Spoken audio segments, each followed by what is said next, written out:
Hey guys, welcome to this tutorial where we'll explain you how you can import leads into Klaviyo quickly and easily, so let's jump right into it.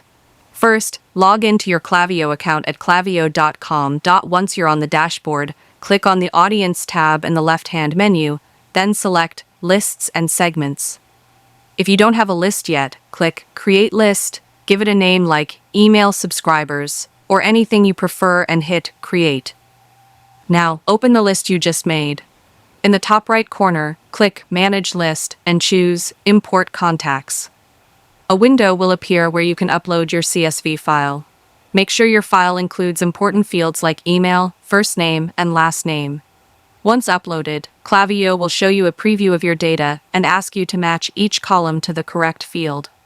Double-check that everything is correctly matched, especially the email field, and then click Import.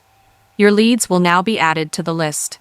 Just remember, only upload contacts who have given permission to receive your emails. And that's how you import leads into Klaviyo.